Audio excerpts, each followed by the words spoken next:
Notre environnement est un flipper cosmique. Des amas de matière grands comme des villes percutent les planètes, laissant de véritables mystères dans leur sillage.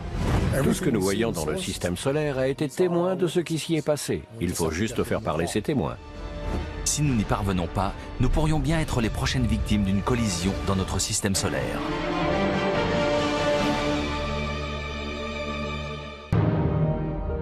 Notre système solaire ne se limite pas à 8 planètes et plus de 170 lunes tournant autour du Soleil. Dans l'immensité qui entoure ces corps géants se cachent aussi des corps plus petits. Petits étant relatif. Les astéroïdes et les comètes qui partagent notre environnement percutent les planètes du système solaire depuis sa formation. Les astronomes ont dressé des cartes des planètes et précisément étudié les relevés. Où que l'on regarde dans le système solaire, on trouve des traces d'impact. Une conclusion s'impose. Le ciel que nous contemplons et qui nous paraît si tranquille est en fait tout le contraire. Notre système solaire est un endroit dangereux. À titre d'exemple, notre compagnon céleste le plus proche est une scène de crime qui porte encore les traces des violents impacts du passé. Quand nous regardons la Lune dans le ciel nocturne, nous voyons une présence rassurante. Elle éclaire nos nuits, commande les marées de nos océans et ses phases structurent nos journées.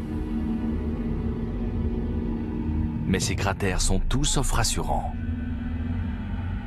Comme les cicatrices sur le visage d'un boxeur, ils racontent une histoire longue et violente, celle des batailles épiques qui se sont déroulées dans notre environnement.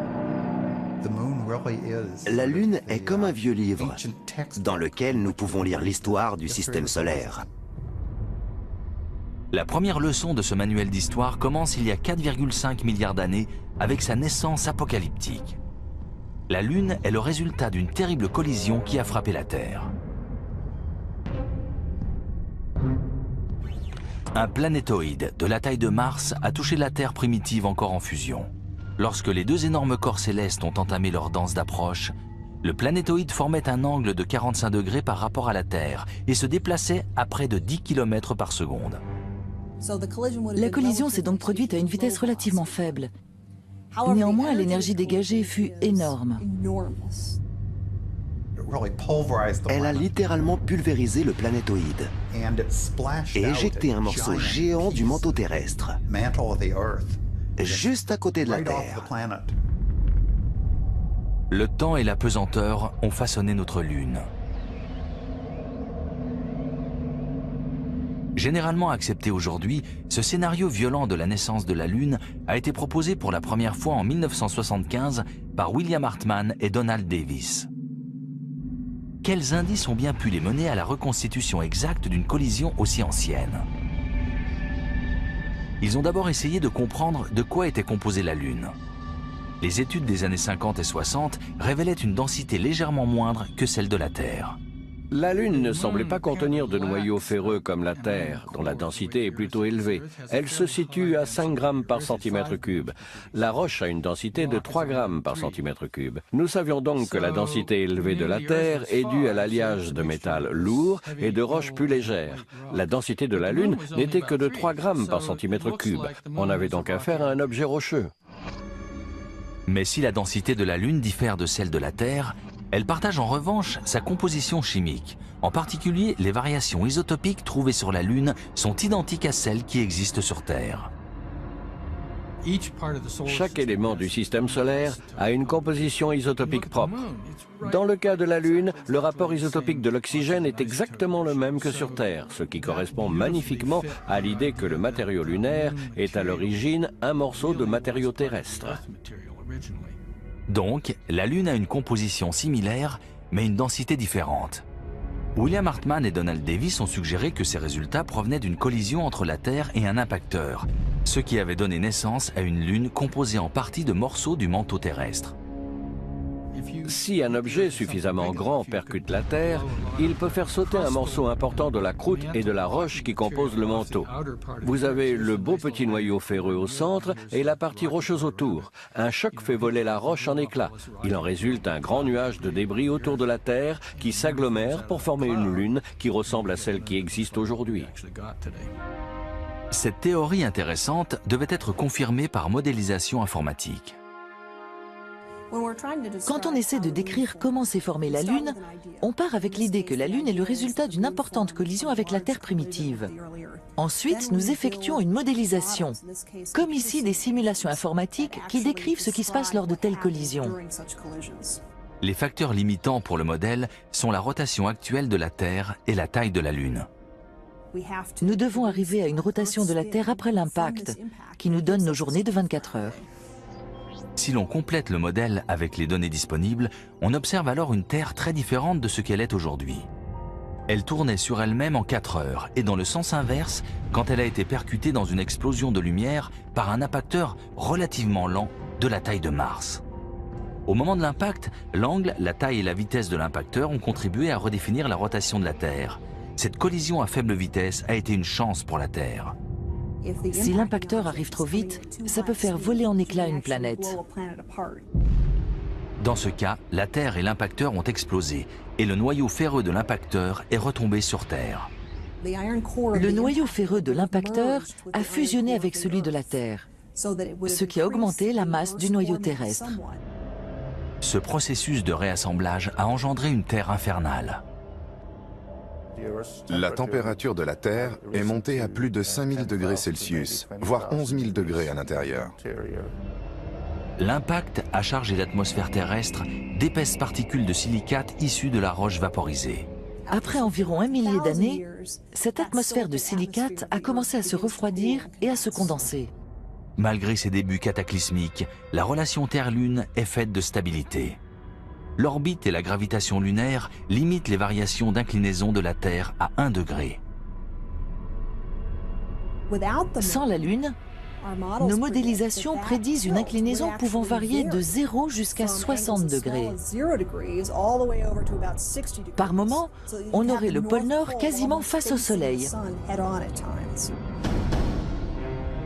En cas de non-impact, la vie aurait tout de même pu exister, mais dans des conditions certainement beaucoup plus difficiles. Donc, malgré son caractère destructeur et spectaculaire, l'impact qui a formé la Lune a en même temps sauvé la Terre.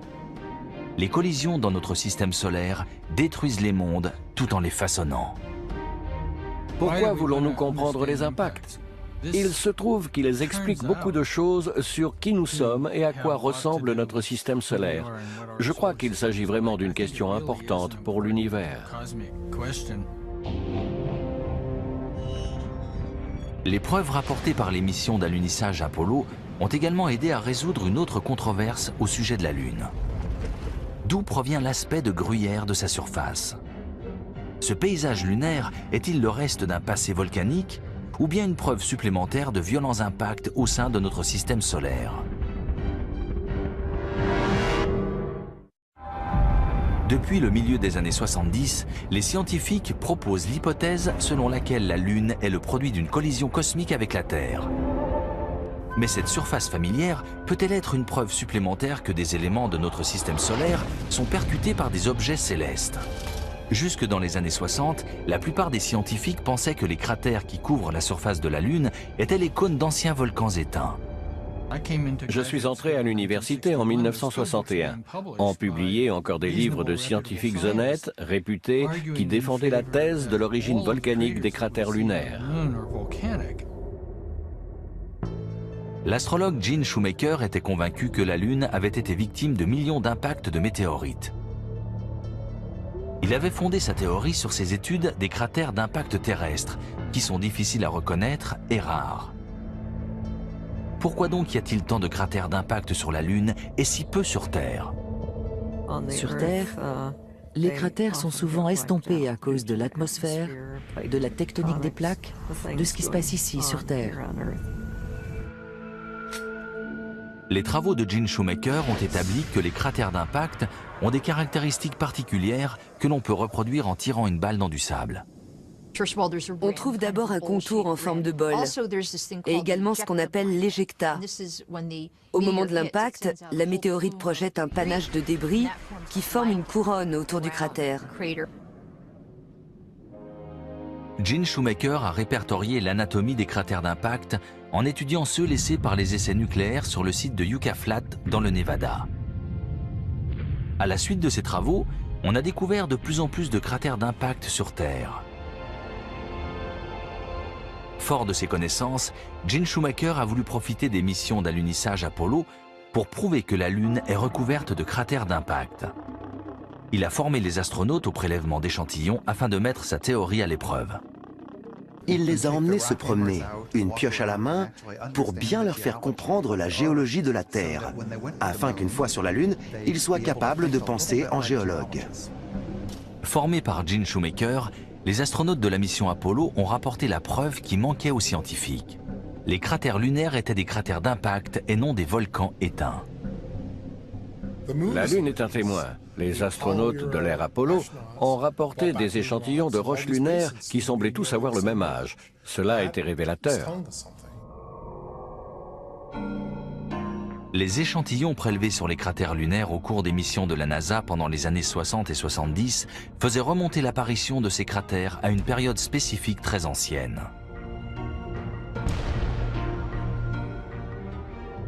Les échantillons de la NASA dataient les impacts entre 3,8 et 4,1 milliards d'années auparavant. Certains savants pensaient qu'il avait dû se produire une autre pluie d'impact après la formation du système solaire. Cette période d'impact d'astéroïdes dans le système solaire interne est connue sous le nom de grand bombardement tardif. Les planètes ont passé un sale quart d'heure. La Terre, la Lune, toutes les planètes étaient martelées par des objets cosmiques. Selon certains scientifiques, le ciel a libéré une attaque d'astéroïdes et de météorites pendant cette période. Pendant environ 300 millions d'années, d'immenses corps célestes ont dérivé dans le système solaire, tournant autour du Soleil et croisant l'orbite des planètes du système interne. Il y avait tout un tas de balles cosmiques qui fusaient, dans tous les sens. Qu'est-ce qui a causé ce bombardement ? Il y a eu une forte augmentation des impacts, qui a peut-être été déclenchée par les mouvements des planètes du système externe, c'est-à-dire une source externe qui envoie un tir de barrage de comètes et d'astéroïdes vers le système solaire interne. Certains scientifiques pensent qu'il a pu se produire un effet domino après une modification des orbites de Jupiter et de Saturne, ayant entraîné d'énormes perturbations pour les planètes. Des changements gravitationnels ont eu des répercussions sur l'orbite de l'anneau de débris, qu'on appelle la ceinture d'astéroïdes, découverte entre les systèmes solaires internes et externes. Les débris ont commencé à croiser les orbites de Mercure, Vénus, la Terre, Mars et leur Lune. Cet événement s'est produit près d'1 milliard d'années après la formation du système solaire, à la fin de son adolescence en quelque sorte. Les planètes et la Lune balayaient tous les débris laissés par la formation du système solaire. Heureusement pour nous, les collisions cosmiques au rythme du grand bombardement tardif ont disparu pour de bon de notre système solaire. Chaque fois qu'un de ces objets percute une planète, ça en fait un de moins à dériver dans le système solaire. Donc on peut se dire que les planètes ayant bougé et balayé beaucoup de ces objets pendant des milliards et des milliards d'années, il y en aura de moins en moins autour de nous. Nous sommes arrivés à un moment de l'histoire du système solaire où ces objets célestes sont relativement peu nombreux et nous pouvons donc espérer connaître une assez longue période sans se faire percuter par l'un d'eux. Mais nous ne pouvons pas cesser d'observer le ciel car de temps à autre, une planète de notre système solaire est victime d'un violent impact. En 1994, une énorme boule de neige a foncé droit sur une boule de gaz géante et transformé la Terre en témoin oculaire stupéfait. Les échantillons rocheux rapportés par les missions lunaires Apollo ont convaincu la plupart des scientifiques de la violence de ce qu'on appelle le grand bombardement tardif qui a assailli notre système solaire il y a 4 milliards d'années. Mais dans les années 90, beaucoup continuaient de croire que la probabilité d'un nouvel impact avec un gros objet céleste était quasiment nulle. L'astrogéologue Gene Shoemaker a donc entrepris de démontrer que les collisions avec de grands objets dans notre système solaire n'appartiennent pas entièrement au passé. Cela rappelait la fable de Chicken Little. L'idée était farfelue. C'était un sujet de film de science-fiction, mais c'était un peu difficile à envisager sérieusement. On n'a jamais entendu parler d'une personne qui serait morte frappée par un astéroïde.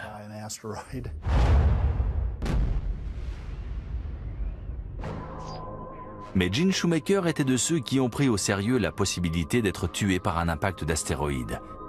Il espérait que l'opinion publique reconnaîtrait la nécessité de poursuivre les recherches sur de futurs invités indésirables sur Terre. Mais d'autres pensaient différemment. Miraculeusement, en 1993, le ciel lui a fourni toutes les preuves dont il avait besoin. Dans la nuit du 24 mars 1993, Gene Shoemaker, sa femme Caroline et l'astronome amateur David Levy observaient le ciel à l'observatoire du Mont Palomar en Californie. Le ciel était nuageux, les conditions n'étaient donc pas optimales pour scruter l'univers. Ils étaient sur le point de renoncer. Je regardais le ciel et j'ai remarqué quelques trouées dans les nuages. Alors je me suis dit que si le ciel s'éclaircissait, on devrait peut-être continuer notre observation. Je gardais l'espoir qu'on pourrait voir quelque chose. David était toujours très enthousiaste. Il repoussait les limites quand il s'agissait de filmer nos observations. Gene Shoemaker, en revanche, était réticent. La pellicule coûtait cher et la nuit n'était pas prometteuse. Mais David Levy n'a pas baissé les bras et c'est lui qui l'a emporté. Ils ont enregistré 4 bobines de film cette nuit-là. En les visionnant, Caroline Shoemaker a tout de suite su qu'elle avait quelque chose d'inhabituel. Elle a bondi de sa chaise en disant « David, Gene, je ne sais pas ce que j'ai là, mais ça ressemble à une comète aplatie. » Aucun de nous ne savait exactement de quoi il s'agissait. Nous n'avions jamais rien vu de tel. Afin de confirmer leur découverte, David Levy a immédiatement appelé son ami James Scotty à l'observatoire de Kitt Peak en Arizona. James Scotty était dubitatif, mais il a accepté de jeter un œil. Je l'ai rappelé 2 heures plus tard. Je lui ai demandé « Ça va ?»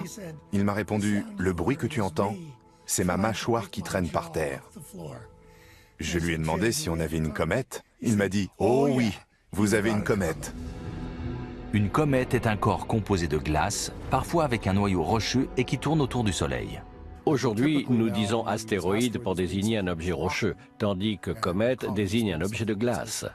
Mais avec ces définitions, nous commençons à nous rendre compte que nombre d'objets de la ceinture d'astéroïdes sont en réalité constitués de glace. Cela dépend de l'endroit où ils se sont formés. Soit ils contiennent de l'eau gelée parce qu'ils étaient loin du Soleil, soit ils se sont formés près du Soleil, auquel cas ils sont à peu près dépourvus d'eau. Il peut être difficile de prévoir le passage d'une comète, car leur orbite peut être extrêmement longue, jusqu'à 1 million d'années pour faire le tour du Soleil. Le calcul de l'orbite de la comète Shoemaker-Levy 9, comme on l'a appelée, a révélé qu'elle était passée à proximité de Jupiter en juillet 1992, et que la force gravitationnelle de la planète l'avait brisée en 21 fragments. Les comètes peuvent être très fragiles. Donc on voit un fragment ici, un autre là, mais jamais aligné comme dans notre cas. C'était vraiment une découverte très excitante. On voyait une enfilade de perles. Des perles très dangereuses, dont les calculs ont montré qu'elles étaient en route de collision avec Jupiter. Ça a été une nouvelle fantastique pour Gene, qui avait toujours voulu voir un impact. Mais les réactions dans la communauté scientifique ont été franchement mitigées. Je me souviens du jour où on a annoncé que la comète Shoemaker-Levy 9 allait entrer en collision avec Jupiter. Un étudiant est entré dans mon bureau en disant « Vous avez entendu? Une comète va percuter Jupiter !» Alors je lui ai répondu que Jupiter était très grande et les comètes très petites, et qu'il n'allait pas se passer grand-chose. C'était en effet la question. Quel type d'impact une grosse boule de neige pouvait-elle provoquer sur une boule de gaz géante? Pour Gene Shoemaker, la vitesse inouïe de la comète allait créer une collision spectaculaire avec Jupiter. Mais là encore, personne ne l'a cru. On ne savait pas grand-chose sur la composition des comètes ou leur résistance. On espérait un beau spectacle. Personne ne pensait que le résultat serait aussi impressionnant. Gene Shoemaker avait raison. Du 16 au 22 juillet 1994, le monde a regardé l'un après l'autre les fragments de la comète Shoemaker-Levy 9 percuter de façon spectaculaire les nuages de Jupiter. Les fragments étaient alignés comme les wagons d'un train de marchandises, et ils ont percuté la planète. Des panaches sont montés à plus de 3000 km au-dessus des nuages de Jupiter. On aurait pu faire tenir la Terre dans un des nuages noirs soulevés par les impacts de ces fragments. C'était très impressionnant. Impressionnant, le mot est faible. Un fragment de 3 km de long, le fragment G, a frappé la planète avec une énergie équivalente à 6 millions de milliards de tonnes de TNT, soit 600 fois la puissance de l'arsenal nucléaire et conventionnel mondial. C'est inouï. Regardez, incroyable. C'est quelque chose qui n'arrive qu'une fois dans la vie. Notre compréhension du système solaire évoluait à pas de géant au moment même où on le regardait. C'est comme ça qu'on fait de la science. La preuve était faite que les impacts n'étaient pas seulement possibles, mais inévitables et très dangereux. Selon certains, si un morceau de comète de la taille du fragment G entrait en collision avec la Terre, cela pourrait faire disparaître la majorité des formes de vie sur la planète. Savoir que les collisions dangereuses sont encore possibles dans notre système solaire n'est qu'une partie de l'héritage de Gene Shoemaker. En 1997, il est mort dans un accident de voiture alors qu'il étudiait des cratères d'impact à Alice Springs, en Australie. Je me souviens d'un dîner où un convive a demandé à un autre qui était le plus grand planétologue et le plus grand géologue du XXe siècle. Sans hésiter, il a répondu Gene Shoemaker. Gene Shoemaker a permis au monde de comprendre que les impacts dans notre système solaire sont toujours des désastres en attente de réalisation. Mais ces collisions violentes ont-elles aussi contribué à façonner les planètes environnantes, à modifier leur composition ou même leur positionnement? Par exemple, pourquoi Mars a-t-elle deux faces distinctes? Et pourquoi Uranus repose-t-elle sur son flanc? Un morceau de débris du système solaire, 10 fois plus petit que notre Lune, est lancé à travers l'espace. Les roches et les débris qui se trouvent sur son chemin sont anéantis, mais laissent des traces à sa surface. Il est en route de collision avec Mars. L'impacteur et Mars sont sur le point de tester la capacité de deux objets à occuper le même espace au même moment. Le planétoïde percute Mars dans une collision cataclysmique, projetant poussière et débris. Il ne s'agit que d'une nouvelle journée éprouvante dans la vie du système solaire interne il y a 4 milliards d'années. La trace du plus grand impact jamais subi par notre système solaire n'était pas visible jusqu'à tout récemment. Le mystère a commencé en juin 1976 alors que la sonde Viking 1 arrivait au terme d'un voyage vers Mars qui avait duré 10 mois. Elle s'est mise en orbite autour de la planète rouge et a commencé à envoyer des photos à la Terre. La sonde et sa compagne Viking 2 ont effectué plus de 2100 voyages autour de la planète et envoyé des photos des canyons, cratères, volcans et plaines de lave de Mars. Les photos ont également révélé une curieuse division de la surface de la planète. Mars a ce que nous appelons une dichotomie hémisphérique, où la moitié nord de la planète a une surface très lisse et une faible altitude, tandis que la moitié sud a une surface beaucoup plus irrégulière et une altitude élevée. Nous connaissons l'existence de cette dichotomie depuis une trentaine d'années. Le mystère demeure quant à sa formation. Dans les années 80, l'astronome Stephen Squires et le géologue Don Willems ont proposé une théorie radicale. Ce qu'on appelle la théorie de l'impact géant repose sur l'idée que la faible altitude observée au nord de Mars est en fait le plus grand cratère d'impact du système solaire. Grand comme l'Asie, l'Europe et l'Australie réunies, il recouvre 40% de la surface de Mars. Mais la théorie a rencontré des problèmes. Les scientifiques qui étudiaient les contours du cratère ont relevé une forme de haricot plutôt que l'ellipse que l'on s'attend à trouver avec ce type d'impact. Une équipe de scientifiques, dont font partie Jeffrey Andrews Hanna et Bruce Banerdt, ont récemment entrepris de mettre au point une image plus nette de ce cratère d'impact.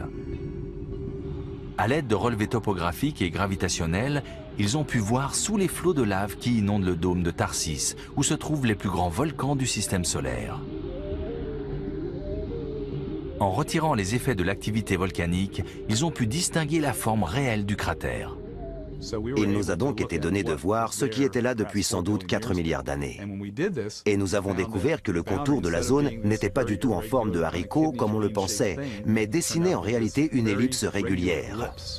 Il s'agit d'une observation très importante, car le seul et unique processus que nous connaissons qui soit capable d'engendrer une énorme dépression elliptique comme celle-ci, c'est un impact géant. Les plus grands bassins d'impact présents dans le système solaire ont tous cette forme elliptique. Les simulations indiquent que l'impacteur devait mesurer 1900 km de diamètre, soit à peu près la taille de Pluton, se déplacer à plus de 30 000 km/h et qu'il a dû frapper Mars à un angle de 45 degrés. L'impact a dégagé une énergie énorme. Il n'est pas étonnant que les estimations datent l'impact sur Mars à l'époque tardive de la formation de notre système solaire, il y a 4 milliards d'années. Il s'agit d'un des deux impacts géants qui marquent encore des planètes de notre système solaire. On peut déceler les traces de l'autre impact dans la position couchée d'Uranus. Située au bout du système solaire, Uranus est plutôt terne. Elle possède des anneaux, mais bien moins spectaculaires que ceux de Saturne. Uranus est une géante de glace, mais elle est ridicule à côté de ses voisines Jupiter et Saturne, qui sont des géantes gazeuses. Comme la Terre, Uranus a un noyau solide, mais la similitude s'arrête là. On ne pourrait pas poser de vaisseau à sa surface.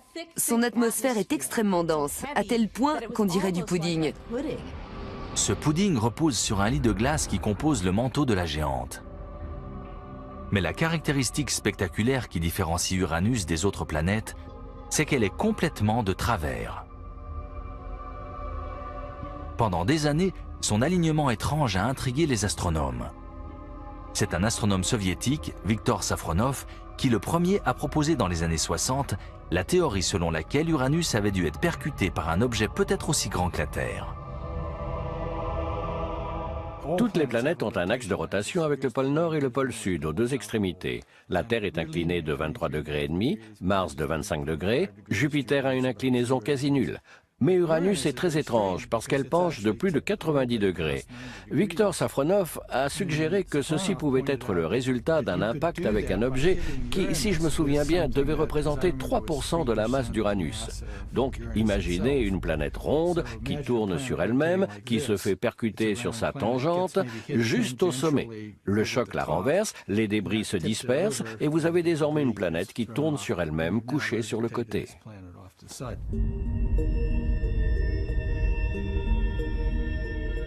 Les impacts ne se contentent pas de renverser les planètes comme Uranus ou de modifier complètement leur surface comme sur Mars.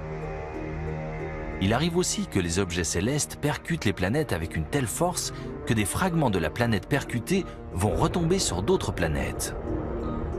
Nous savons que des météorites atterrissent parfois dans des champs, des déserts ou n'importe où.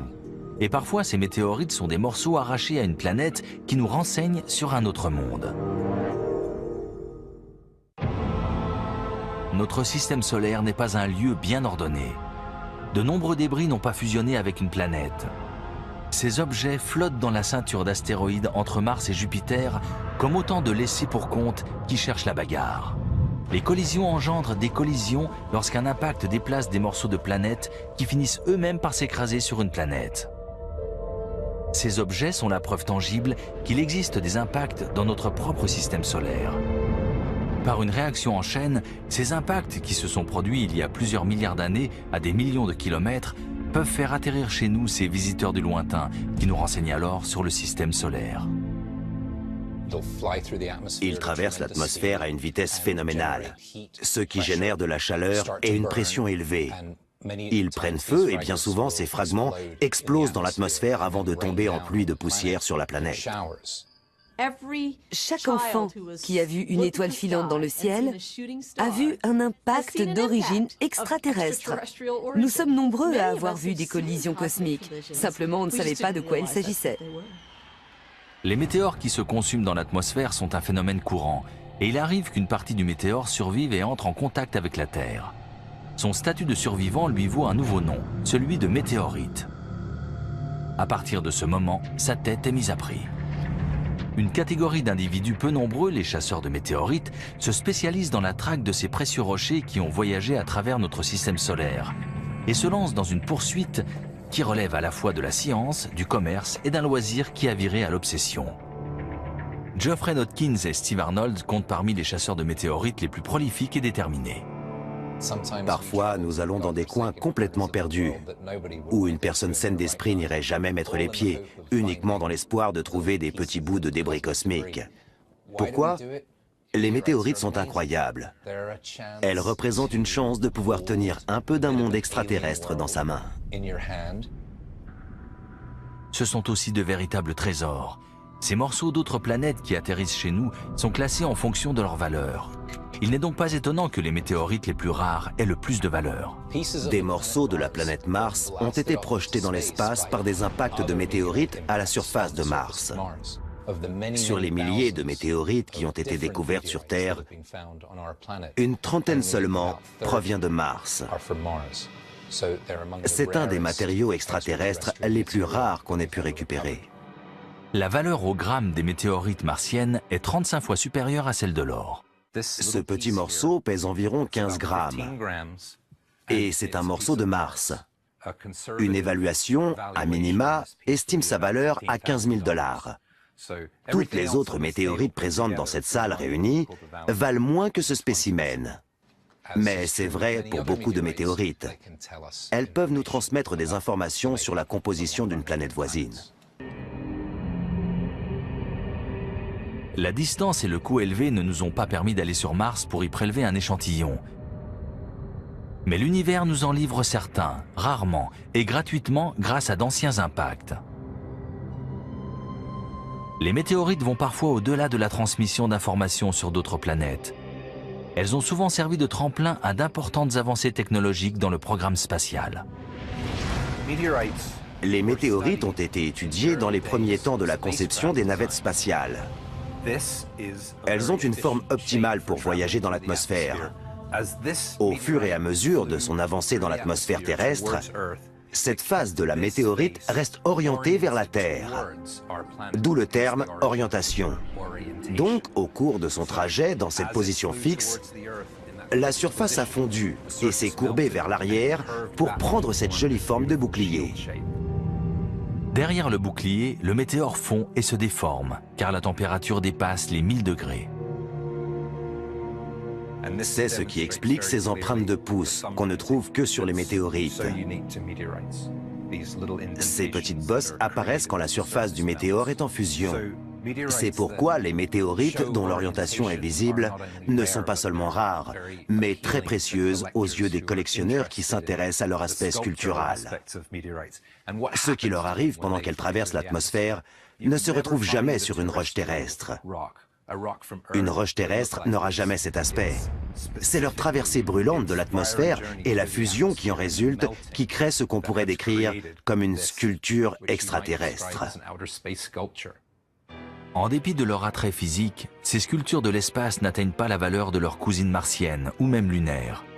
Les morceaux de la Lune arrivent en deuxième position en termes de rareté et de valeur. Les cratères d'impact lunaire ont aussi fait office de base de lancement. Certains cratères sont énormes. Les impacts ont dû propulser énormément de débris lunaires dans l'espace. Et de temps à autre, un petit morceau arrive jusqu'ici.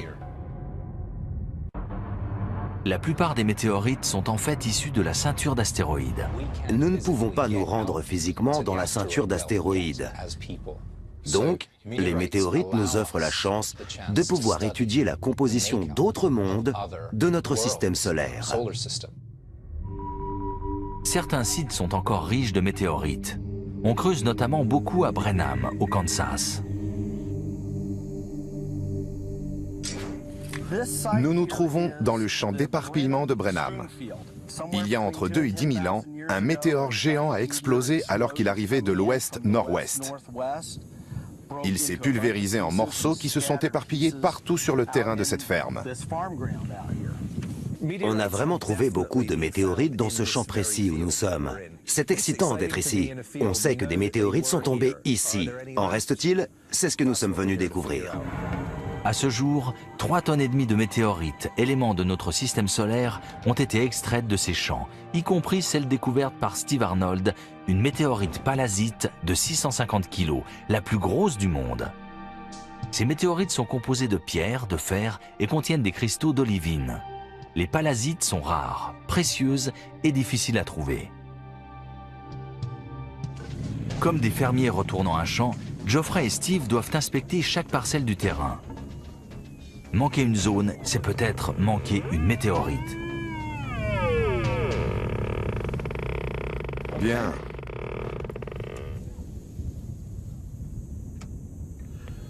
On va localiser l'objet, voir ce que c'est. Creuser n'est jamais facile, mais une poussée d'adrénaline accompagne la chasse. La possibilité d'avoir sous les pieds une météorite valant des dizaines de milliers de dollars diminue un peu les douleurs lombaires pour le chasseur qui creuse. Par contre, ça ne diminue pas la déception de trouver une fausse météorite, comme cette roue pleine de rouille. C'est la plus belle de nos fausses météorites, à vrai dire. C'est clair.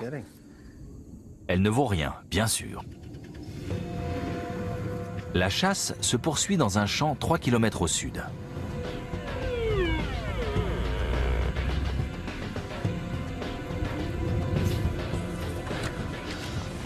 Eh bien, ça a l'air excitant de chasser les météorites. Cette fois, l'excitation est légitime. Ils ont trouvé quelque chose dont la forme et le contenu métallique suggèrent qu'il s'agit bien d'une météorite. Vise-moi ça.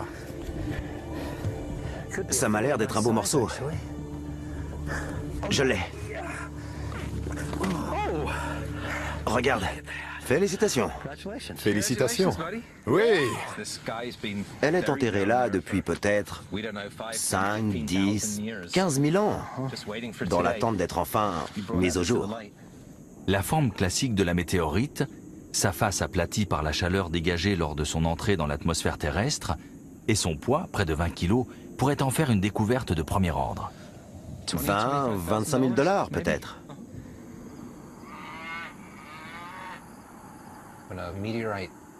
Quand une météorite arrive ici, non seulement elle a survécu à un embrasement inouï à travers notre atmosphère, mais c'est un peu de l'histoire d'un monde depuis longtemps disparu que nous ne verrons jamais ou nous n'irons jamais.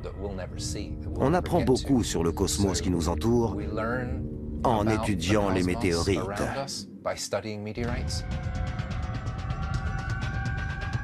Certaines météorites survivent à leur voyage dans le système solaire pour nous faire rêver à d'autres mondes. Quelle sorte de preuve pourrait se cacher dans ces roches venues de l'espace? Est-ce la preuve d'une vie extraterrestre?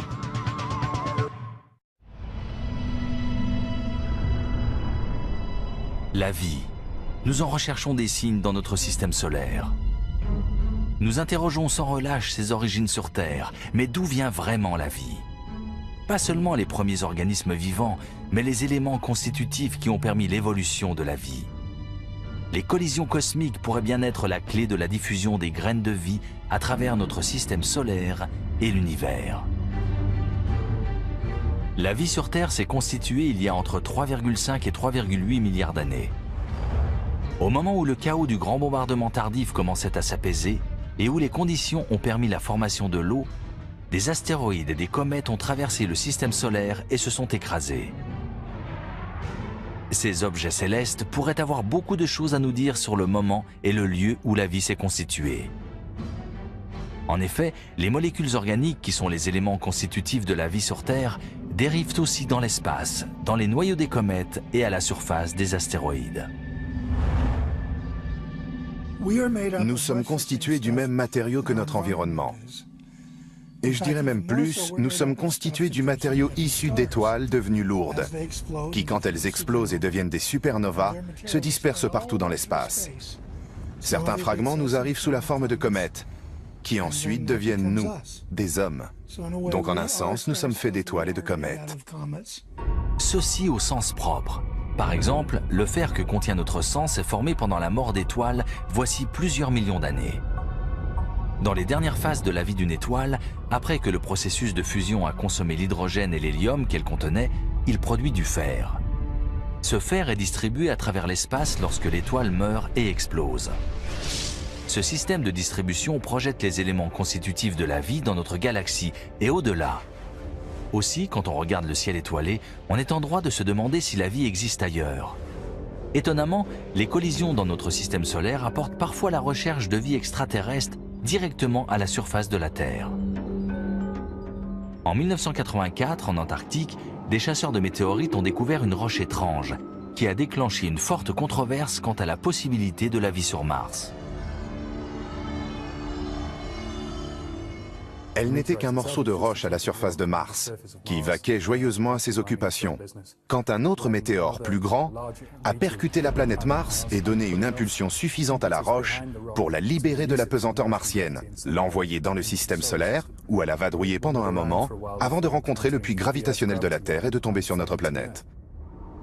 On lui a donné le nom de ALH 84001, et il s'agit peut-être de la météorite la plus importante jamais découverte. Today, Rock 84001 speaks of the possibility of life. The simplest explanation to us is Martian life. Elle contenait effectivement des traces de composés carbonés. L'examen au microscope a montré des structures évoquant une forme de vie simple. On en a donc conclu que cette météorite contenait la preuve de la vie sur Mars. ALH 84001 semblait contenir des fossiles microscopiques d'une ancienne bactérie martienne. On avait 4 séries d'indices. La présence du minerai lui-même, la présence de petits grains de minerai de fer qu'on appelle magnétites et qui sont présents dans les bactéries terrestres. La présence des fossiles et la présence de composés carbonés qui, sur Terre, indiquent un processus de vie. Pris ensemble, ces 4 séries d'indices ont mené à l'hypothèse que la vie avait existé sur Mars. Ces découvertes ont engendré à la fois l'espoir et des discussions virulentes. Est-il possible qu'une collision passée ait déposé la première preuve de vie extraterrestre juste sous notre nez ? Cette conclusion a été très controversée et la majorité des scientifiques la considèrent comme erronée. Mais cette météorite a soulevé un intérêt 1000 fois supérieur à ce qui se serait passé avec une météorite ordinaire. Des scientifiques ont suggéré que les molécules organiques contenues dans la météorite étaient le résultat d'une contamination par la glace de l'Antarctique, ou bien que leur formation ne relevait pas d'un processus biologique. En dépit de ce contretemps, la recherche d'une vie extraterrestre continue. Là où la vie peut advenir, elle advient. La vie existe sur Terre dans des environnements très isolés, là où règnent des conditions extrêmes. La vie semble être une propriété de l'univers très résistante.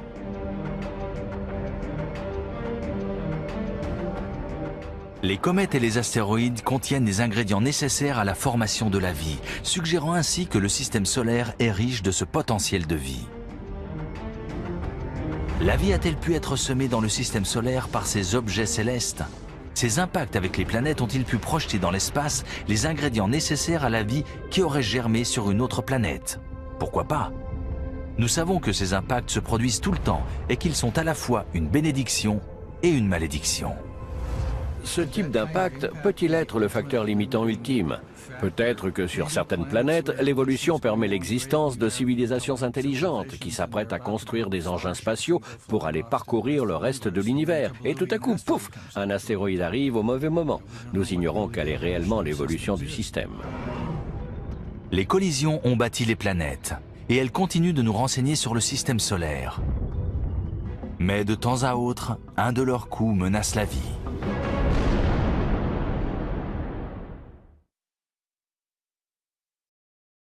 William Hartmann et Donald Davis ont suggéré que ces résultats provenaient d'une collision entre la Terre et un impacteur, ce qui avait donné naissance à une Lune composée en partie de morceaux du manteau terrestre. Si un objet suffisamment grand percute la Terre, il peut faire sauter un morceau important de la croûte et de la roche qui compose le manteau. Vous avez le beau petit noyau ferreux au centre et la partie rocheuse autour. Un choc fait voler la roche en éclats. Il en résulte un grand nuage de débris autour de la Terre qui s'agglomère pour former une lune qui ressemble à celle qui existe aujourd'hui. Cette théorie intéressante devait être confirmée par modélisation informatique. Quand on essaie de décrire comment s'est formée la Lune, on part avec l'idée que la Lune est le résultat d'une importante collision avec la Terre primitive. Ensuite, nous effectuons une modélisation, comme ici des simulations informatiques qui décrivent ce qui se passe lors de telles collisions. Les facteurs limitants pour le modèle sont la rotation actuelle de la Terre et la taille de la Lune.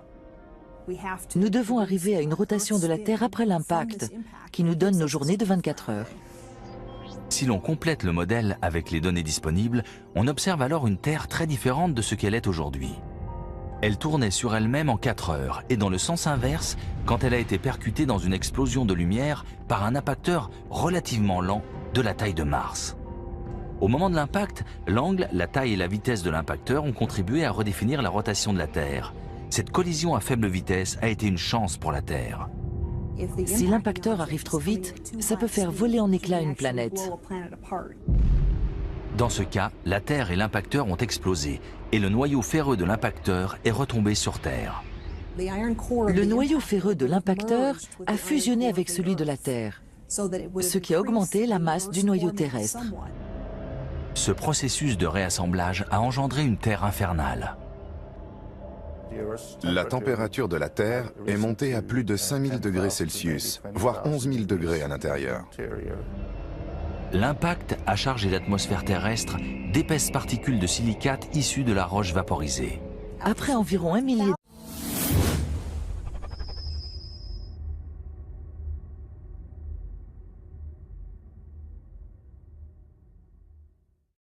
Notre environnement est un flipper cosmique. Des amas de matière grands comme des villes percutent les planètes, laissant de véritables mystères dans leur sillage. Tout ce que nous voyons dans le système solaire a été témoin de ce qui s'y est passé. Il faut juste faire parler ces témoins. Si nous n'y parvenons pas, nous pourrions bien être les prochaines victimes d'une collision dans notre système solaire.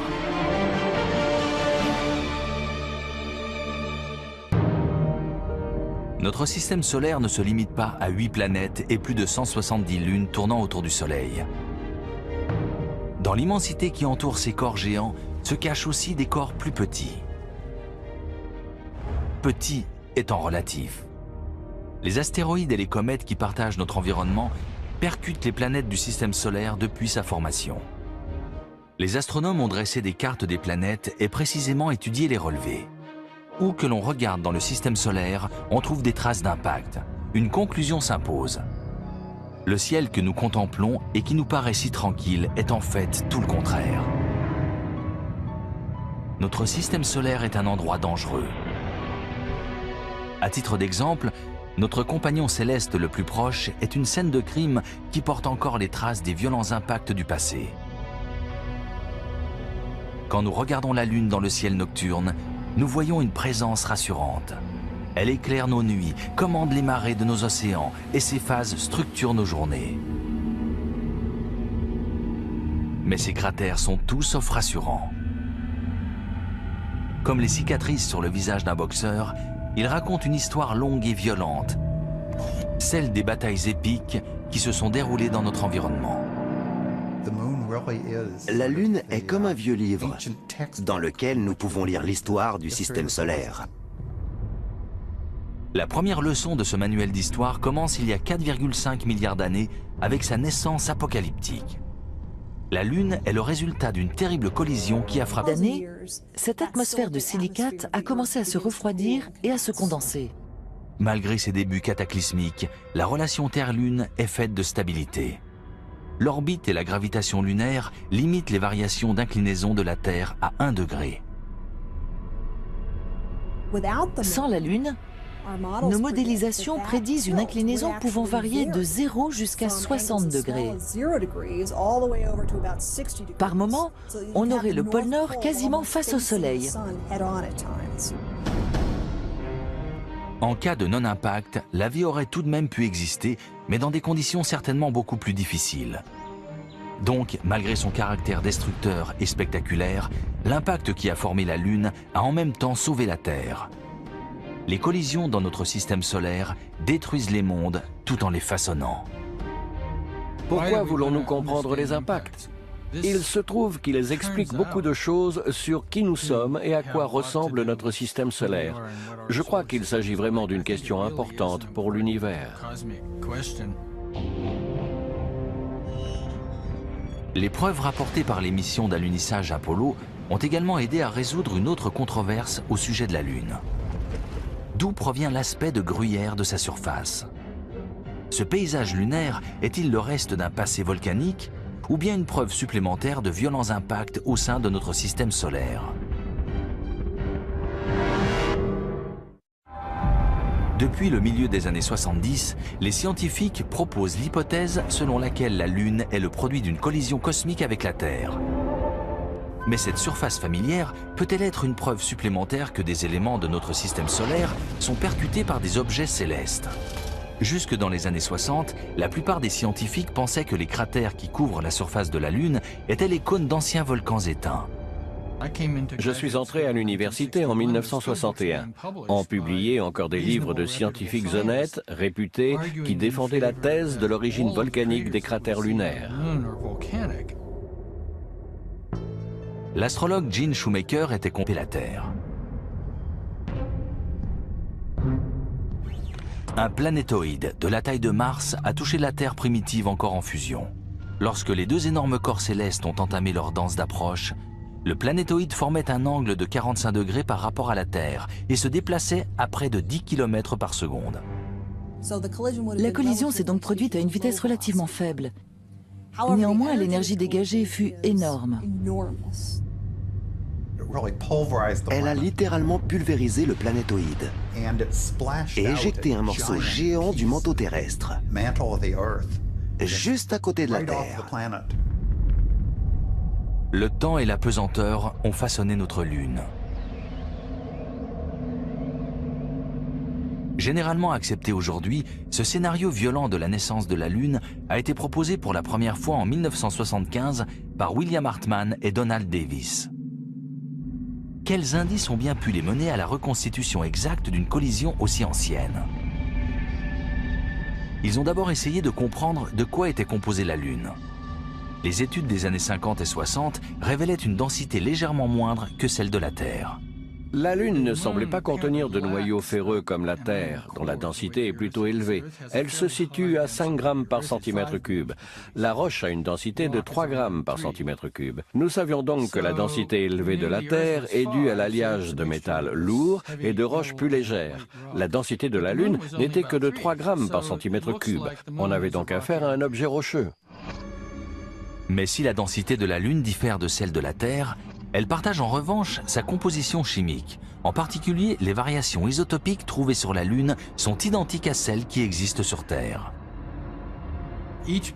Chaque élément du système solaire a une composition isotopique propre. Dans le cas de la Lune, le rapport isotopique de l'oxygène est exactement le même que sur Terre, ce qui correspond magnifiquement à l'idée que le matériau lunaire est à l'origine un morceau de matériau terrestre. Donc, la Lune a une composition similaire, mais une densité différente. Convaincu que la Lune avait été victime de millions d'impacts de météorites. Il avait fondé sa théorie sur ses études des cratères d'impact terrestres, qui sont difficiles à reconnaître et rares. Pourquoi donc y a-t-il tant de cratères d'impact sur la Lune et si peu sur Terre? Sur Terre, les cratères sont souvent estompés à cause de l'atmosphère, de la tectonique des plaques, de ce qui se passe ici, sur Terre. Les travaux de Gene Shoemaker ont établi que les cratères d'impact ont des caractéristiques particulières que l'on peut reproduire en tirant une balle dans du sable. On trouve d'abord un contour en forme de bol et également ce qu'on appelle l'éjecta. Au moment de l'impact, la météorite projette un panache de débris qui forme une couronne autour du cratère. Gene Shoemaker a répertorié l'anatomie des cratères d'impact en étudiant ceux laissés par les essais nucléaires sur le site de Yucca Flat dans le Nevada. À la suite de ces travaux, on a découvert de plus en plus de cratères d'impact sur Terre. Fort de ces connaissances, Gene Shoemaker a voulu profiter des missions d'alunissage Apollo pour prouver que la Lune est recouverte de cratères d'impact. Il a formé les astronautes au prélèvement d'échantillons afin de mettre sa théorie à l'épreuve. Il les a emmenés se promener, une pioche à la main, pour bien leur faire comprendre la géologie de la Terre, afin qu'une fois sur la Lune, ils soient capables de penser en géologues. Formés par Gene Shoemaker, les astronautes de la mission Apollo ont rapporté la preuve qui manquait aux scientifiques. Les cratères lunaires étaient des cratères d'impact et non des volcans éteints. La Lune est un témoin. Les astronautes de l'ère Apollo ont rapporté des échantillons de roches lunaires qui semblaient tous avoir le même âge. Cela a été révélateur. Les échantillons prélevés sur les cratères lunaires au cours des missions de la NASA pendant les années 60 et 70 faisaient remonter l'apparition de ces cratères à une période spécifique très ancienne.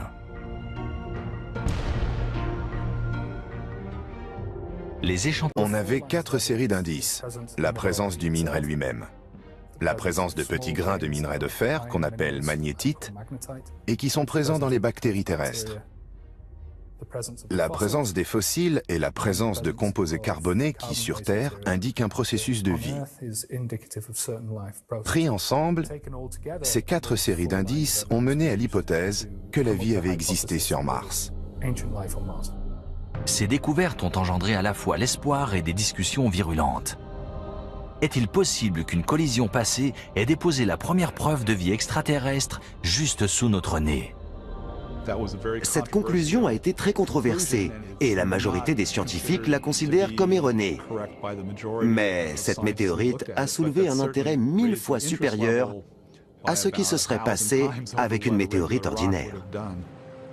Des scientifiques ont suggéré que les molécules organiques contenues dans la météorite étaient le résultat d'une contamination par la glace de l'Antarctique, ou bien que leur formation ne relevait pas d'un processus biologique. En dépit de ce contretemps, la recherche d'une vie extraterrestre continue. Là où la vie peut advenir, elle advient.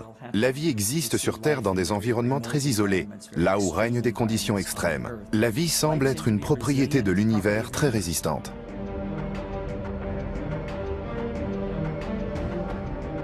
Les comètes et les astéroïdes contiennent les ingrédients nécessaires à la formation de la vie, suggérant ainsi que le système solaire est riche de ce potentiel de vie. La vie a-t-elle pu être semée dans le système solaire par ces objets célestes? Ces impacts avec les planètes ont-ils pu projeter dans l'espace les ingrédients nécessaires à la vie qui aurait germé sur une autre planète? Pourquoi pas? Nous savons que ces impacts se produisent tout le temps et qu'ils sont à la fois une bénédiction et une malédiction. Ce type d'impact peut-il être le facteur limitant ultime? Peut-être que sur certaines planètes, l'évolution permet l'existence de civilisations intelligentes qui s'apprêtent à construire des engins spatiaux pour aller parcourir le reste de l'univers. Et tout à coup, pouf, un astéroïde arrive au mauvais moment. Nous ignorons quelle est réellement l'évolution du système. Les collisions ont bâti les planètes, et elles continuent de nous renseigner sur le système solaire. Mais de temps à autre, un de leurs coups menace la vie.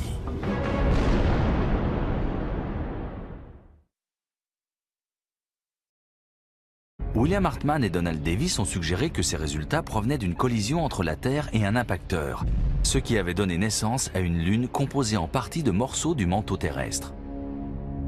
Si un objet suffisamment grand percute la Terre, il peut faire sauter un morceau important de la croûte et de la roche qui compose le manteau. Vous avez le beau petit noyau ferreux au centre et la partie rocheuse autour. Un choc fait voler la roche. La première leçon de ce manuel d'histoire commence il y a 4,5 milliards d'années avec sa naissance apocalyptique. La Lune est le résultat d'une terrible collision qui a frappé la Terre. Un planétoïde de la taille de Mars a touché la Terre primitive encore en fusion. Lorsque les deux énormes corps célestes ont entamé leur danse d'approche, le planétoïde formait un angle de 45 degrés par rapport à la Terre et se déplaçait à près de 10 km par seconde. La collision s'est donc produite à une vitesse relativement faible. Néanmoins, l'énergie dégagée fut énorme. Elle a littéralement pulvérisé le planétoïde et éjecté un morceau géant du manteau terrestre, juste à côté de la Terre. Le temps et la pesanteur ont façonné notre Lune. Généralement accepté aujourd'hui, ce scénario violent de la naissance de la Lune a été proposé pour la première fois en 1975 par William Hartmann et Donald Davis. Quels indices ont bien pu les mener à la reconstitution exacte d'une collision aussi ancienne? Ils ont d'abord essayé de comprendre de quoi était composée la Lune. Les études des années 50 et 60 révélaient une densité légèrement moindre que celle de la Terre. La Lune ne semblait pas contenir de noyaux ferreux comme la Terre, dont la densité est plutôt élevée. Elle se situe à 5 grammes par centimètre cube. La roche a une densité de 3 grammes par centimètre cube. Nous savions donc que la densité élevée de la Terre est due à l'alliage de métals lourds et de roches plus légères. La densité de la Lune n'était que de 3 grammes par centimètre cube. On avait donc affaire à un objet rocheux. Mais si la densité de la Lune diffère de celle de la Terre, Elle partage en revanche sa composition chimique. En particulier, les variations isotopiques trouvées sur la Lune sont identiques à celles qui existent sur Terre.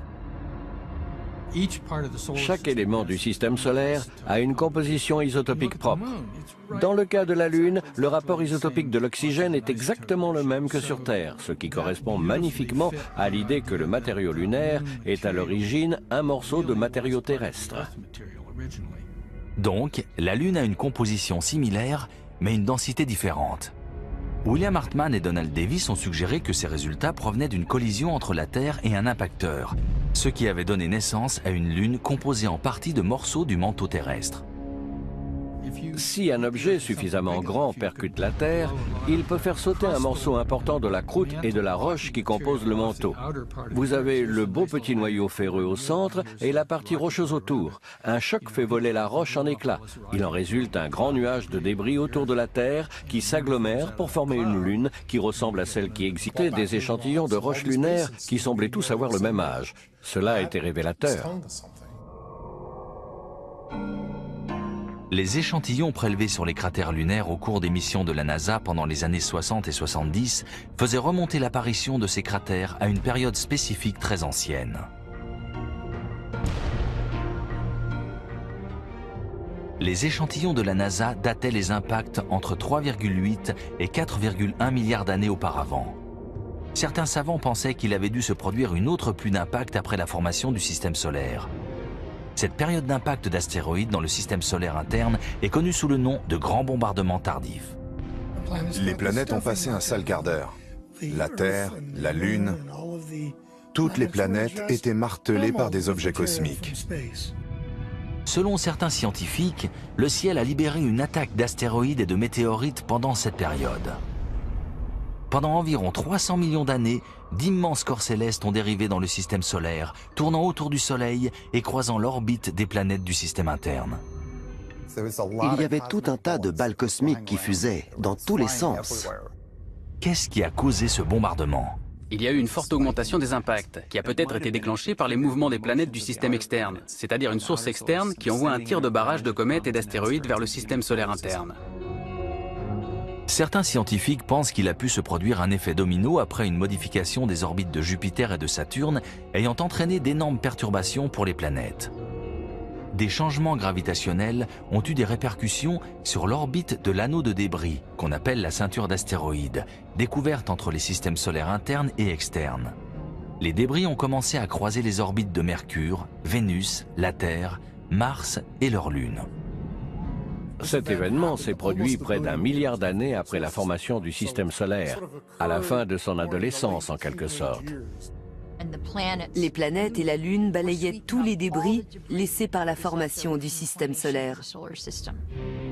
Heureusement pour nous, les collisions cosmiques au rythme du grand bombardement tardif ont disparu pour de bon de notre système solaire. Chaque fois qu'un de ces objets percute une planète, ça en fait un de moins à dériver dans le système solaire. Donc on peut se dire que les planètes ayant bougé et balayé beaucoup de ces objets pendant des milliards et des milliards d'années, il y en aura de moins en moins autour de nous. Nous sommes arrivés à un moment de l'histoire du système solaire où ces objets célestes sont relativement peu nombreux, et nous pouvons donc espérer connaître une assez longue période sans se faire percuter par l'un d'eux. Mais nous ne pouvons pas cesser d'observer le ciel car de temps à autre, une planète de notre système solaire est victime d'un violent impact. En 1994, une énorme boule de neige a foncé droit sur une boule de gaz géante et transformé la Terre en... Au mauvais moment, nous ignorons quelle est réellement l'évolution du système. Les collisions ont bâti les planètes et elles continuent de nous renseigner sur le système solaire. Mais de temps à autre, un de leurs coups menace la vie.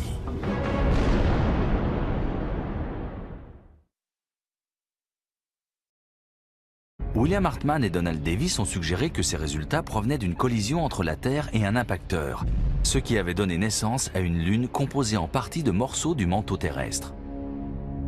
Si un objet suffisamment grand percute la Terre, il peut faire sauter un morceau important de la croûte et de la roche qui composent le manteau. Vous avez le beau petit noyau ferreux au centre et la partie rocheuse autour. Un choc fait voler la roche en éclats. Il en résulte un grand nuage de débris autour de la Terre qui s'agglomèrent pour former une lune qui ressemble à celle qui existe aujourd'hui. Cette théorie intéressante devait être confirmée par modélisation informatique. Quand on essaie de décrire comment s'est formée la Lune, on part avec l'idée que la Lune est le résultat d'une importante collision avec la Terre primitive. Ensuite, nous effectuons une modélisation, comme ici des simulations informatiques qui décrivent ce qui se passe lors de telles collisions. Les facteurs limitants pour le modèle sont la rotation actuelle de la Terre et la taille de la Lune.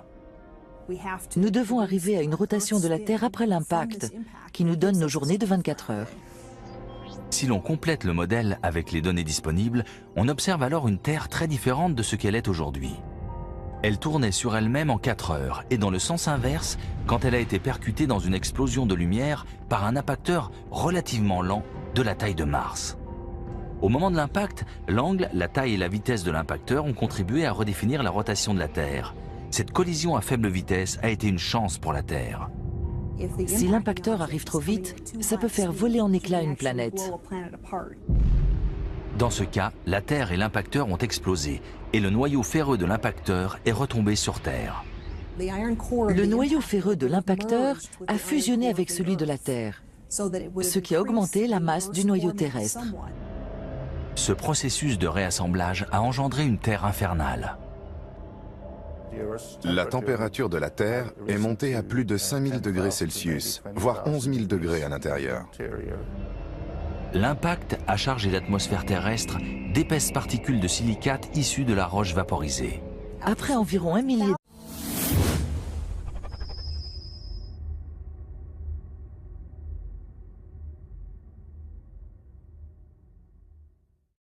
Notre environnement est un flipper cosmique. Des amas de matière grands comme des villes percutent les planètes, laissant de véritables mystères dans leur sillage. Tout ce que nous voyons dans le système solaire a été témoin de ce qui s'y est passé. Il y a encore des livres de scientifiques honnêtes, réputés, qui défendaient la thèse de l'origine volcanique des cratères lunaires. L'astrologue Gene Shoemaker était compté la Terre. Un planétoïde de la taille de Mars a touché la Terre primitive encore en fusion. Lorsque les deux énormes corps célestes ont entamé leur danse d'approche, le planétoïde formait un angle de 45 degrés par rapport à la Terre et se déplaçait à près de 10 km par seconde. La collision s'est donc produite à une vitesse relativement faible. Néanmoins, l'énergie dégagée fut énorme. Elle a littéralement pulvérisé le planétoïde et éjecté un morceau géant du manteau terrestre, juste à côté de la Terre. Le temps et la pesanteur ont façonné notre Lune. Généralement accepté aujourd'hui, ce scénario violent de la naissance de la Lune a été proposé pour la première fois en 1975 par William Hartmann et Donald Davis. Quels indices ont bien pu les mener à la reconstitution exacte d'une collision aussi ancienne? Ils ont d'abord essayé de comprendre de quoi était composée la Lune. Les études des années 50 et 60 révélaient une densité légèrement moindre que celle de la Terre. La Lune ne semblait pas contenir de noyaux ferreux comme la Terre, dont la densité est plutôt élevée. Elle se situe à 5 grammes par centimètre cube. La roche a une densité de 3 grammes par centimètre cube. Nous savions donc que la densité élevée de la Terre est due à l'alliage de métals lourds et de roches plus légères. La densité de la Lune n'était que de 3 grammes par centimètre cube. On avait donc affaire à un objet rocheux. Mais si la densité de la Lune diffère de celle de la Terre, elle partage en revanche sa composition chimique. En particulier, les variations isotopiques trouvées sur la Lune sont identiques à celles qui existent sur Terre. Chaque élément du système solaire a une composition isotopique propre. Dans le cas de la Lune, le rapport isotopique de l'oxygène est exactement le même que sur Terre, ce qui correspond magnifiquement à l'idée que le matériau lunaire est à l'origine un morceau de matériau terrestre. Donc, la Lune a une composition similaire, mais une densité différente. Convaincu que la Lune avait été victime de millions d'impacts de météorites. Il avait fondé sa théorie sur ses études des cratères d'impact terrestres, qui sont difficiles à reconnaître et rares. Pourquoi donc y a-t-il tant de cratères d'impact sur la Lune et si peu sur Terre? Sur Terre, les cratères sont souvent estompés à cause de l'atmosphère, de la tectonique des plaques, de ce qui se passe ici sur Terre. Les travaux de Gene Shoemaker ont établi que les Terre, la Lune, toutes les planètes étaient martelées par des objets cosmiques. Selon certains scientifiques, le ciel a libéré une attaque d'astéroïdes et de météorites pendant cette période. Pendant environ 300 millions d'années, d'immenses corps célestes ont dérivé dans le système solaire, tournant autour du Soleil et croisant l'orbite des planètes du système interne. Il y avait tout un tas de balles cosmiques qui fusaient, dans tous les sens. Qu'est-ce qui a causé ce bombardement? Il y a eu une forte augmentation des impacts, qui a peut-être été déclenchée par les mouvements des planètes du système externe, c'est-à-dire une source externe qui envoie un tir de barrage de comètes et d'astéroïdes vers le système solaire interne. Certains scientifiques pensent qu'il a pu se produire un effet domino après une modification des orbites de Jupiter et de Saturne, ayant entraîné d'énormes perturbations pour les planètes. Des changements gravitationnels ont eu des répercussions sur l'orbite de l'anneau de débris, qu'on appelle la ceinture d'astéroïdes, découverte entre les systèmes solaires internes et externes. Les débris ont commencé à croiser les orbites de Mercure, Vénus, la Terre, Mars et leur Lune. Cet événement s'est produit près d'1 milliard d'années après la formation du système solaire, à la fin de son adolescence en quelque sorte. Les planètes et la Lune balayaient tous les débris laissés par la formation du système solaire. Heureusement pour nous, les collisions cosmiques au rythme du grand bombardement tardif ont disparu pour de bon de notre système solaire. Chaque fois qu'un de ces objets percute une planète, ça en fait un de moins à dériver dans le système solaire. Donc on peut se dire que les planètes ayant bougé et balayé beaucoup de ces objets pendant des milliards et des milliards d'années, il y en aura de moins en moins autour de nous. Nous sommes arrivés à un moment de l'histoire du système solaire où ces objets célestes sont relativement peu nombreux, et nous pouvons donc espérer connaître une assez longue période sans se faire percuter par l'un d'eux. Mais nous ne pouvons pas cesser d'observer le ciel car de temps à autre, une planète de notre système solaire est victime d'un violent impact. En 1994, une énorme boule de neige a foncé droit sur une boule de gaz géante et transformé la Terre en témoin oculaire stupéfait. Les échantillons rocheux rapportés par les missions lunaires Apollo ont convaincu la plupart des scientifiques de la violence de ce qu'on appelle le grand bombardement tardif qui a assailli notre système solaire il y a 4 milliards d'années. Mais dans les années 90, beaucoup continuaient de croire que la probabilité d'un nouvel impact avec un gros objet céleste était quasiment nulle. L'astrogéologue Gene Shoemaker a donc entrepris de démontrer que les collisions avec de grands objets dans notre système solaire n'appartiennent pas entièrement au passé. Cela rappelait la fable de Chicken Little. L'idée était farfelue. C'était un sujet de film de science-fiction, mais c'était un peu difficile. N'appartiennent pas entièrement au passé. Cela rappelait la fable de Chicken Little. L'idée était farfelue. C'était un sujet de film de science-fiction, mais c'était un peu difficile à envisager sérieusement. On n'a jamais entendu parler d'une personne qui serait morte frappée par un astéroïde.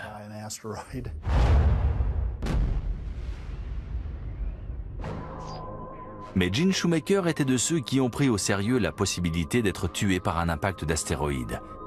Il espérait que l'opinion publique reconnaîtrait la nécessité de poursuivre les recherches sur de futurs invités indésirables sur Terre. Mais d'autres pensaient différemment. Miraculeusement, en 1993, le ciel lui a fourni toutes les preuves dont il avait besoin. Dans la nuit du 24 mars 1993, Gene Shoemaker, sa femme Caroline et l'astronome amateur David Levy observaient le ciel à l'observatoire du Mont Palomar en Californie. Le ciel était nuageux, les conditions n'étaient donc pas optimales pour scruter l'univers. Ils étaient sur le point de renoncer. Je regardais le ciel et j'ai remarqué quelques trouées dans les nuages. Alors je me suis dit que si le ciel s'éclaircissait, on devrait peut-être continuer notre observation. Je gardais l'espoir qu'on pourrait voir quelque chose. David était toujours très enthousiaste. Il repoussait les limites quand il s'agissait de filmer nos observations. Gene Shoemaker, en revanche, était réticent. La pellicule coûtait cher et la nuit n'était pas prometteuse. Mais David Levy n'a pas baissé les bras et c'est lui qui l'a emporté. Ils ont enregistré 4 bobines de film cette nuit-là. En les visionnant, Caroline Shoemaker a tout de suite su qu'elle avait quelque chose d'inhabituel. Elle a bondi de sa chaise en disant « David, Gene, je ne sais pas ce que j'ai là, mais ça ressemble à une comète aplatie. » Aucun de nous ne savait exactement de quoi il s'agissait. Nous n'avions jamais rien vu de tel. Afin de confirmer leur découverte, David Levy a immédiatement appelé son ami James Scotty à l'observatoire de Kitt Peak en Arizona. James Scotty était dubitatif, mais il a accepté de jeter un œil. Je l'ai rappelé 2 heures plus tard. Je lui ai demandé « ça va ?» Il m'a répondu « le bruit que tu entends, c'est ma mâchoire qui traîne par terre. » Je lui ai demandé si on avait une comète. Il m'a dit « oh oui, vous avez une comète. » Une comète est un corps composé de glace, parfois avec un noyau rocheux et qui tourne autour du Soleil. Aujourd'hui, nous disons astéroïde pour désigner un objet rocheux, tandis que comète désigne un objet de glace.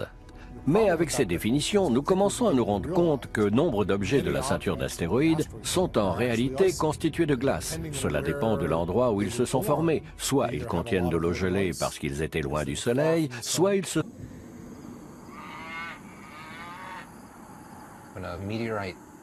Quand une météorite arrive ici, non seulement elle a survécu à un embrasement inouï à travers notre atmosphère, mais c'est un peu de l'histoire d'un monde depuis longtemps disparu que nous ne verrons jamais ou nous n'irons jamais. On apprend beaucoup sur le cosmos qui nous entoure en étudiant les météorites.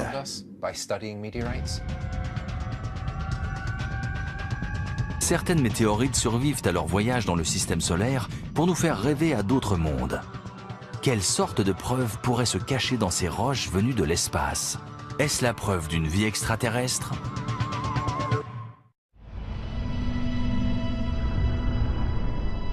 La vie. Nous en recherchons des signes dans notre système solaire. Nous interrogeons sans relâche ses origines sur Terre, mais d'où vient vraiment la vie? Pas seulement les premiers organismes vivants, mais les éléments constitutifs qui ont permis l'évolution de la vie. Les collisions cosmiques pourraient bien être la clé de la diffusion des graines de vie à travers notre système solaire et l'univers. La vie sur Terre s'est constituée il y a entre 3,5 et 3,8 milliards d'années. Au moment où le chaos du grand bombardement tardif commençait à s'apaiser et où les conditions ont permis la formation de l'eau, des astéroïdes et des comètes ont traversé le système solaire et se sont écrasés. Ces objets célestes pourraient avoir beaucoup de choses à nous dire sur le moment et le lieu où la vie s'est constituée. En effet, les molécules organiques qui sont les éléments constitutifs de la vie sur Terre dérivent aussi dans l'espace, dans les noyaux des comètes et à la surface des astéroïdes. Nous sommes constitués du même matériau que notre environnement.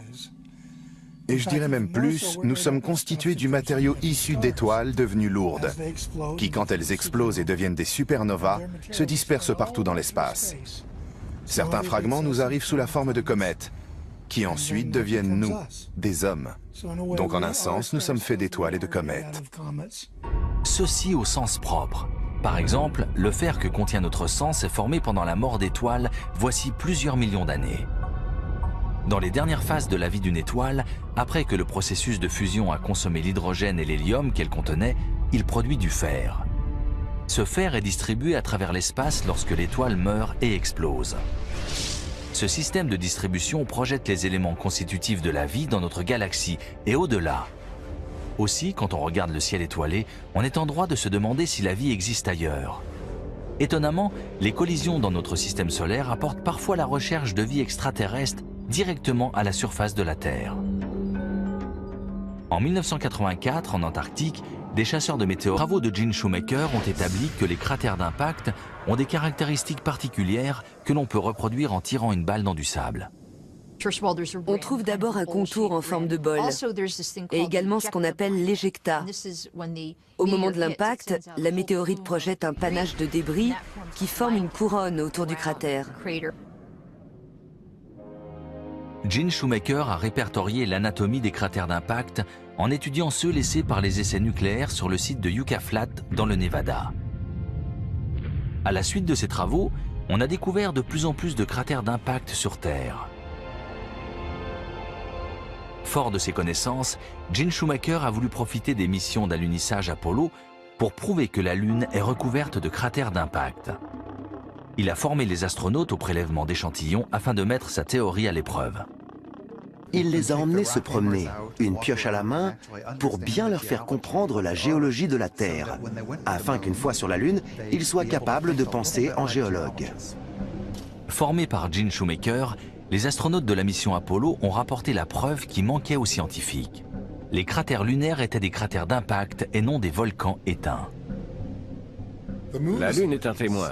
Les astronautes de l'ère Apollo ont rapporté des échantillons de roches lunaires qui semblaient tous avoir le même âge. Cela a été révélateur.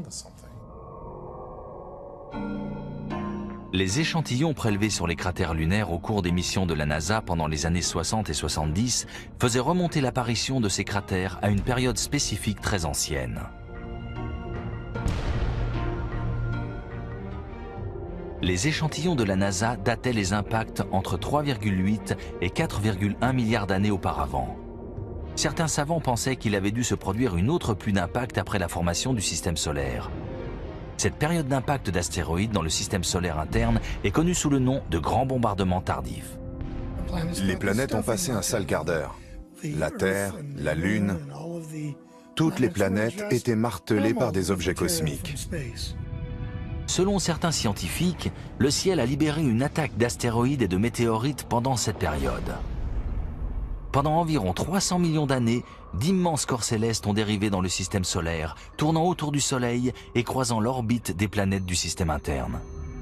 Il y avait tout un tas de balles cosmiques qui fusaient, dans tous les sens. Qu'est-ce qui a causé ce bombardement ? Il y a eu une forte augmentation des impacts, qui a peut-être été déclenchée par les mouvements des planètes du système externe, c'est-à-dire une source externe qui envoie un tir de barrage de comètes et d'astéroïdes vers le système solaire interne. Certains scientifiques pensent qu'il a pu se produire un effet domino après une modification des orbites de Jupiter et de Saturne, ayant entraîné d'énormes perturbations pour les planètes. Des changements gravitationnels ont eu des répercuteurs et un impacteur, ce qui avait donné naissance à une Lune composée en partie de morceaux du manteau terrestre. Si un objet suffisamment grand percute la Terre, il peut faire sauter un morceau important de la croûte et de la roche qui compose le manteau. Vous avez le beau petit noyau ferreux au centre et la partie rocheuse autour. Un choc fait voler la roche en éclats. Il en résulte un grand nuage de débris autour de la Terre qui s'agglomère pour former une lune qui ressemble à celle qui existe aujourd'hui. Cette théorie intéressante devait être confirmée par modélisation informatique.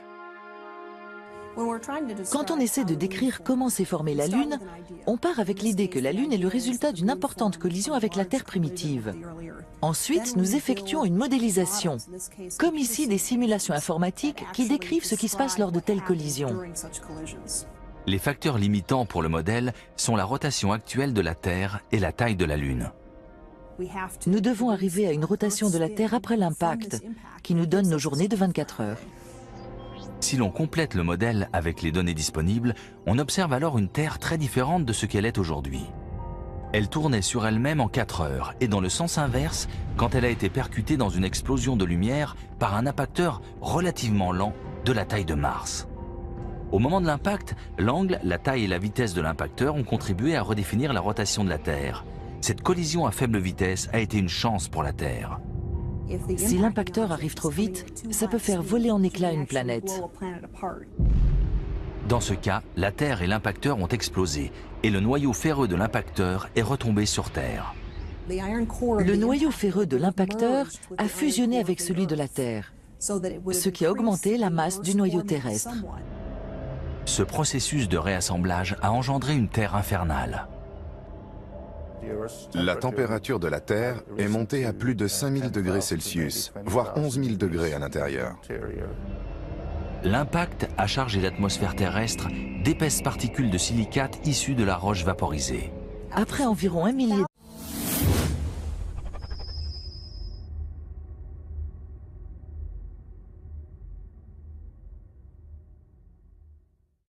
Notre environnement est un flipper cosmique. Des amas de matière grands comme des villes percutent les planètes, laissant de véritables mystères dans leur sillage. Tout ce que nous voyons dans le système solaire a été témoin de ce qui s'y est passé. Il faut juste faire parler ces témoins. Si nous n'y parvenons pas, nous pourrions bien être les prochaines victimes d'une collision dans notre système solaire.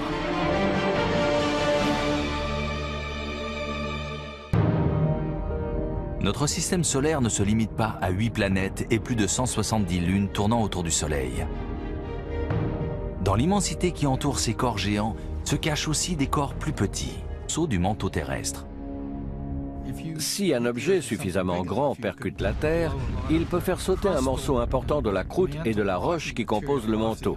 Vous avez le beau petit noyau ferreux au centre et la partie rocheuse autour. Un choc fait voler la roche en éclats. Il en résulte un grand nuage de débris autour de la Terre qui s'agglomère pour former une lune qui ressemble à celle qui existe aujourd'hui.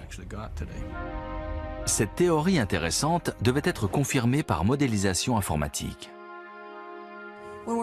Quand on essaie de décrire comment s'est formée la Lune, on part avec l'idée que la Lune est le résultat d'une importante collision avec la Terre primitive. Ensuite, nous effectuons une modélisation, comme ici des simulations informatiques qui décrivent ce qui se passe lors de telles collisions. Les facteurs limitants pour le modèle sont la rotation actuelle de la Terre et la taille de la Lune. Nous devons arriver à une rotation de la Terre après l'impact, qui nous donne nos journées de 24 heures. Si l'on complète le modèle avec les données disponibles, on observe alors une Terre très différente de ce qu'elle est aujourd'hui. Elle tournait sur elle-même en 4 heures et dans le sens inverse quand elle a été percutée dans une explosion de lumière par un impacteur relativement lent de la taille de Mars. Au moment de l'impact, l'angle, la taille et la vitesse de l'impacteur ont contribué à redéfinir la rotation de la Terre. Cette collision à faible vitesse a été une chance pour la Terre.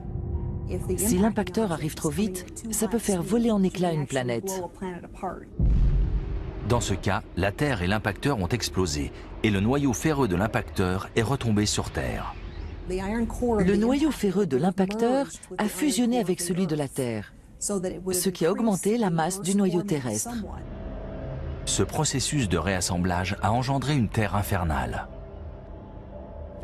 La température de la Terre est montée à plus de 5000 degrés Celsius, voire 11 000 degrés à l'intérieur. L'impact a chargé l'atmosphère terrestre d'épaisses particules de silicate issues de la roche vaporisée. Après environ 1 millier d'années, cette atmosphère de silicate a commencé à se refroidir et à se condenser. Malgré ses débuts cataclysmiques, la relation Terre-Lune est faite de stabilité. L'orbite et la gravitation lunaire limitent les variations d'inclinaison de la Terre à 1 degré. Sans la Lune, nos modélisations prédisent une inclinaison pouvant varier de 0 jusqu'à 60 degrés. Par moment, on aurait le pôle Nord quasiment face au Soleil. En cas de non-impact, la vie aurait tout de même pu exister, mais dans des conditions certainement beaucoup plus difficiles. Donc, malgré son caractère destructeur et spectaculaire, l'impact qui a formé la Lune a en même temps sauvé la Terre. Les collisions dans notre système solaire détruisent les mondes tout en les... Et de la roche qui compose le manteau. Vous avez le beau petit noyau ferreux au centre et la partie rocheuse autour. Un choc fait voler la roche en éclats. Il en résulte un grand nuage de débris autour de la Terre qui s'agglomère pour former une lune qui ressemble à celle qui existe aujourd'hui. Cette théorie intéressante devait être confirmée par modélisation informatique. Quand on essaie de décrire comment s'est formée la Lune, on part avec l'idée que la Lune est le résultat d'une importante collision avec la Terre primitive. Ensuite, nous effectuons une modélisation, comme ici des simulations informatiques qui décrivent ce qui se passe lors de telles collisions. Les facteurs limitants pour le modèle sont la rotation actuelle de la Terre et la taille de la Lune. Nous devons arriver à une rotation de la Terre après l'impact, qui nous donne nos journées de 24 heures. Si l'on complète le modèle avec les données disponibles, on observe alors une Terre très différente de ce qu'elle est aujourd'hui. Elle tournait sur elle-même en 4 heures et dans le sens inverse quand elle a été percutée dans une explosion de lumière par un impacteur relativement lent de la taille de Mars. Au moment de l'impact, l'angle, la taille et la vitesse de l'impacteur ont contribué à redéfinir la rotation de la Terre. Cette collision à faible vitesse a été une chance pour la Terre. Si l'impacteur arrive trop vite, ça peut faire voler en éclats une planète. Dans ce cas, la Terre et l'impacteur ont explosé et le noyau ferreux de l'impacteur est retombé sur Terre. Le noyau ferreux de l'impacteur a fusionné avec celui de la Terre, ce qui a augmenté la masse du noyau terrestre. Ce processus de réassemblage a engendré une Terre infernale. La température de la Terre est montée à plus de 5000 degrés Celsius, voire 11 000 degrés à l'intérieur. L'impact a chargé l'atmosphère terrestre d'épaisses particules de silicate issues de la roche vaporisée. Après environ 1 millier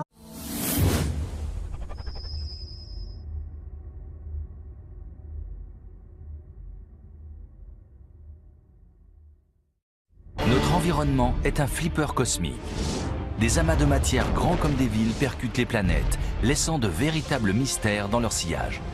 Tout ce que nous voyons dans le système solaire a été témoin de ce qui s'y est passé. Il faut juste faire parler ces témoins. Si nous n'y parvenons pas, nous pourrions bien être les prochaines victimes d'une collision dans notre système solaire.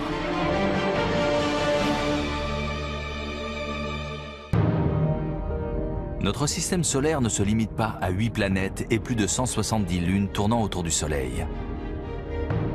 Dans l'immensité qui entoure ces corps géants se cachent aussi des corps plus petits. Petits étant relatif. Les astéroïdes et les comètes qui partagent notre environnement percutent les planètes du système solaire depuis sa formation. Les astronomes ont dressé des cartes